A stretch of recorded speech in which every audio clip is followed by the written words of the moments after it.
Well, I'm gonna believe it. Organizer, on mobile sego global ne. Igbo jenika kwajenika. Na yo mele na buraro fada. Ode mod njo. Aya bulela aro. Aro mama aya gwa aro dem aya gwa. So no ko de makana. Awon le mele ninji wa bia. Awon le mele ninji wa bia.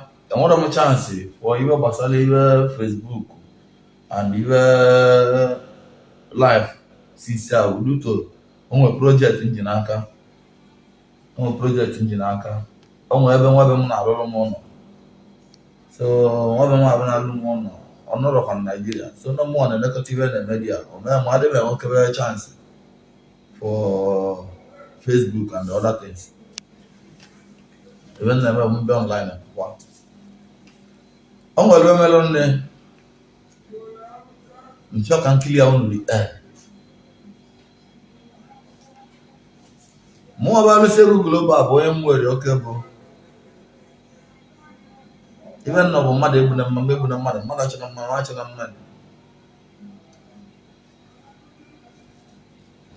If I never call them, man. You have need a man. Oh, wow. It may be not come money. Not that Belenk again.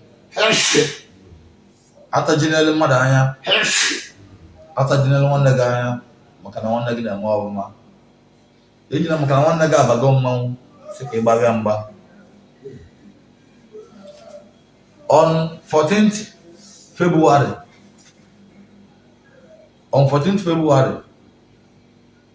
Anum Nabem, the police bia. The police bia bulum. Oga the police bulum. Vago am some no yes baba bia bulum of Matthias. Exact. Na mo threatening dia. Mo ajwa karibe mo ojubu na ma threat we. Because now even good na mo say na me send the 25 months. Na me send le Matthias Exact 25 months. Ma obu na ora puro. Ikpole ndị mmadụ. Ma ọ bụ na ọ rapụrụ ịkpọli Akwa Okuko aki na ndị ọzọ.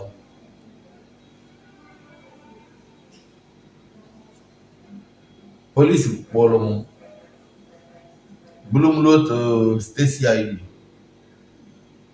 But on my greatest surprise, more arrived at Stacy ID. Because I have a Stacy ID, but I'm not. Naturally, TM myself. To my greatest surprise, when the police belly for me, the way see Abuja, Bogam we see Abuja, we send the police from Abuja, the way see Abuja when you're where to that state CID, where do them return home to them. That same day.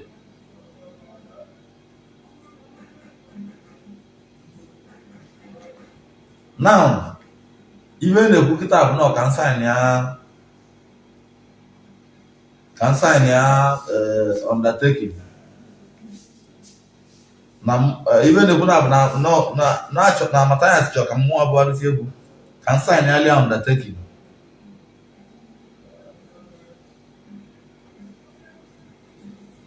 Mwajua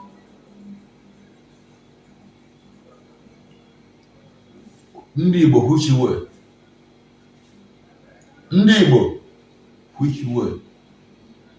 ọgwụ a ka na ma ejibu aga Ụmụahịa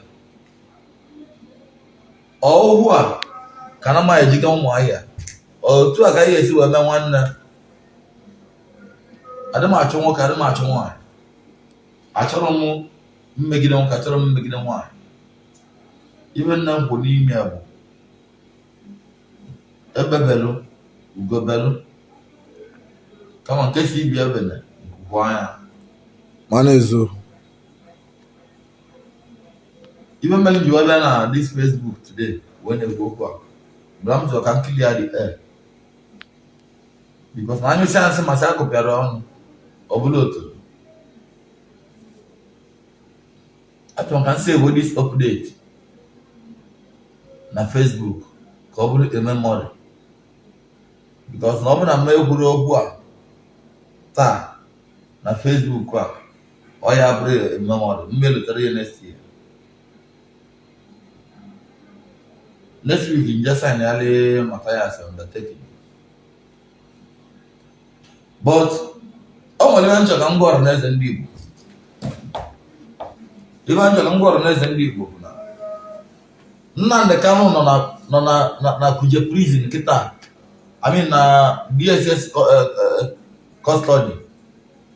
Ibe o ji n'ọdebe ahụ bụ eziokwu okwu n'ọnụ ya.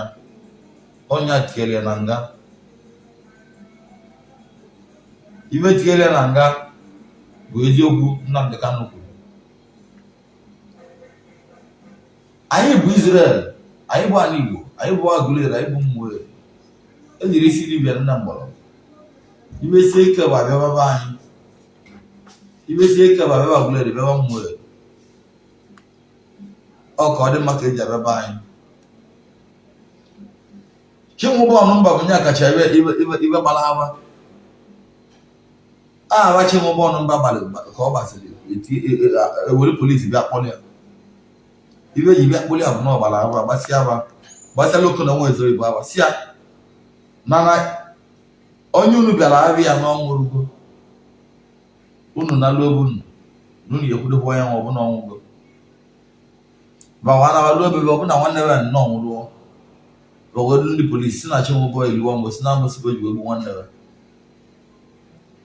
ma ba batara na be Chinwụba ọnụmba Chinwụba wee sị ha nnọnụ basi Chinwụba ebe si na agba ụzọ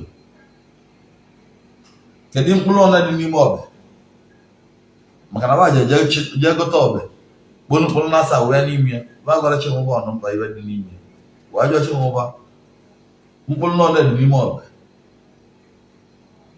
Chinwụba wee sịba na mkpụrụ ịsa bụ nye dị n'ime ọbẹ ewe gbuo ọbẹ ọ bụ mkpụrụ ịsa dị n'ime otu ahụ ka gọọmenti ji wedere Chinwụba certificate sign earlier signature certificate nye license eji eme dibia ya bụ the first native doctor nwere license nwere certificate before Nigerian medical practitioners.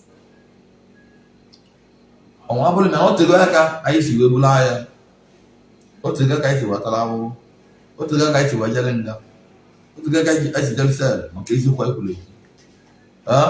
ihe kwuru bụ nwoke bili